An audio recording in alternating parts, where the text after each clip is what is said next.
ハラルドが神の騎士に昇格し、不死身の体を手に入れました。一方、シャンクスはとっくに聖地を去っていました。皆さんこんにちは、私はシレンナです。長い1週間がようやく終わり、ワンピース第1168話速報が公開されました。タイトルはエルバフの雪です。この話の物語は前回の続きです。イーダは雪の日に息を引き取り、ハラルドとハイルディンは号泣しました。これは本編の時間軸でイーダが登場しなかった理由の説明にもなっています。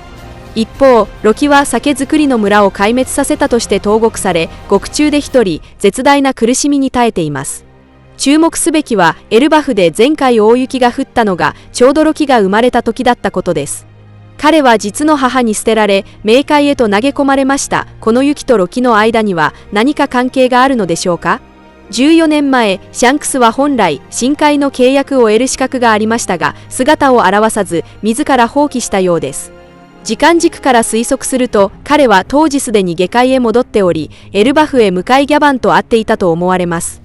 シャンクスが不在だったため、みんなはハラルドを代役に立てることを決定し、彼が深海の契約を得て神の騎士へと昇格しました。こうしてハラルドはより強大な力と不死身の体を手に入れたのです。イムはハラルドに命じ、エルバフに五芒星の魔法陣、すなわち五老星と神の騎士たちが高速移動するために使ういわゆるアビスを構築させました。その後、イムはさらにハラルドに対し、政府のために巨人の軍隊を組織するよう指示しました。この意図は今や明白ですが、ハラルドは明らかに服従を拒んでいる様子です。この話のラストで、ロキとヤルルが城に到着します。ここに来て、物語はようやく第1152話のロキの回想の冒頭へとつながりました。この回想編では数々の伝説が語られてきましたが、間もなくロキの視点へと移ることになります。特筆すべきは、第1167話に登場した神々の知騎士たちの神殿シャンガラだ。その建築様式はクローバー博士が語った巨大な王国と酷似しており、共に古代ギリシャ風である。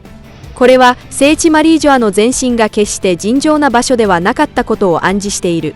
最後に最も等級の低いアサミ契約について触れておこう。この契約はイムによる支配が最も弱いが、得られる力も最も限定的だ。シャンクスとハラルドの様子を見る限り、彼らは不死身の体を得てはおらず、おそらく戦闘技術の面で一定の強化を受けたに過ぎないのだろう。ちなみに第1167話でのシャンクスの腕切断は呪いを解くためという説が再び議論を呼んでいる。しかしこのロジックには明らかな問題がある。もし腕を切るだけで呪いが解けるなら、シャンクスは自分で切ってすぐに繊維に治療させればよかったはずで、わざわざあの演技をする必要はない。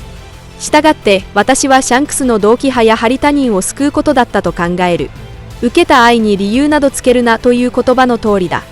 シャンクスはマリージョアに1年しか滞在しておらず、彼の流儀からして天竜人のために悪事を働くはずがない。多分アサミ契約の段階だったのだろう。しかしハラルドは違う。彼はエルバフを世界政府に加盟させるために全てを捧げ、おそらく深海契約を結び、イムの支配が強まっていったのだろう。両者の矛盾が爆発したのは、イムがハラルドに絶対やりたくないことを命じた時だろう。イムは深海契約を通じてハラルドを強引に制御しようとしたが、ハラルドはそれを予感し、急いでロキと長老ヤルルをアウルスト城に呼び出し工事を託した。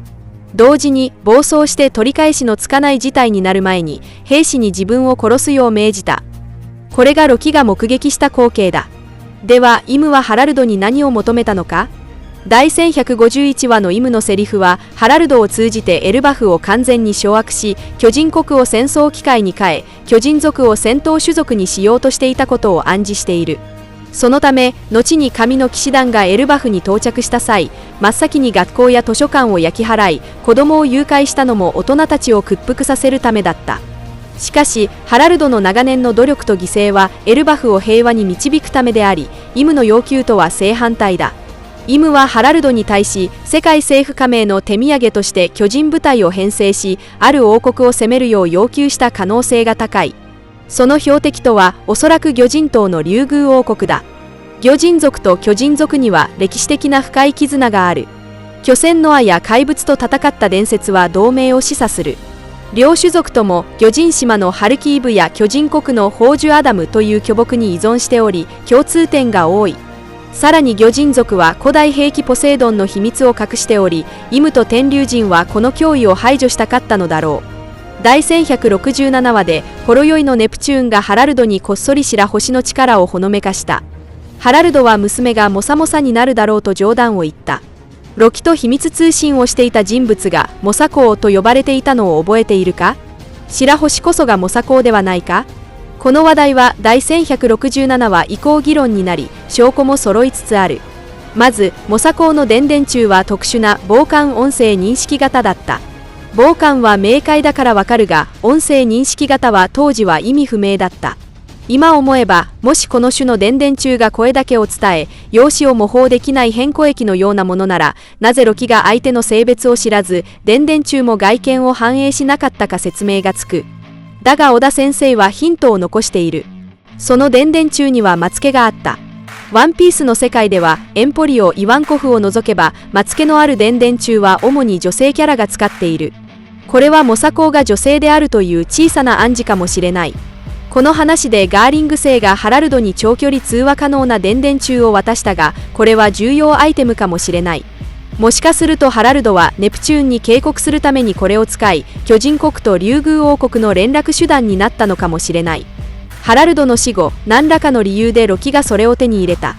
彼が木下に襲われた経歴は、ちょうど白星が高格闘に閉じ込められた境遇と重なる。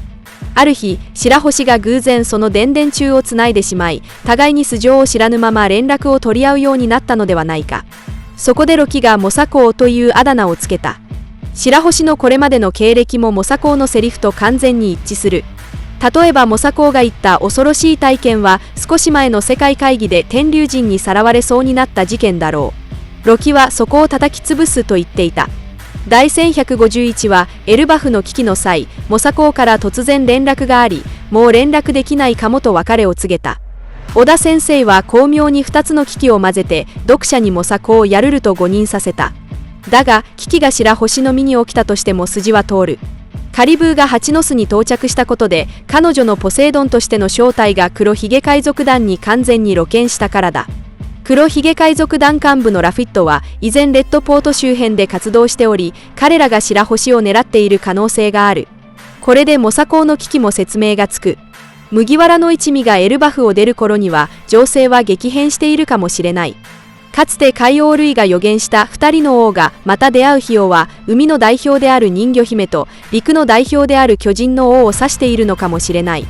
もしロキが白星の正体と危機を知れば必ず助けに行くだろう。そうなれば麦わらの一味と黒ひげ海賊団の衝突も遠くないかもしれない。魚人族と巨人族の物語はまだ終わっていない。かつて海の森にあった赤いロード歴史の本文はその後消えた。海底であの巨石を運ぶには強大な力が必要だが、巨人族なら可能だ。おそらくハラルドが密かに持ち去ったのではないか。彼と現在の日の傷の男との間には何らかの関連がある可能性が高い。以上が今回の動画の内容です。最後までご視聴いただき本当にありがとうございます。もしワンピース漫画の熱心なファンであれば、ぜひ私のチャンネルを登録してください。皆さんの応援が私の動画制作の最大の原動力です。それではまた次回をお会いしましょう。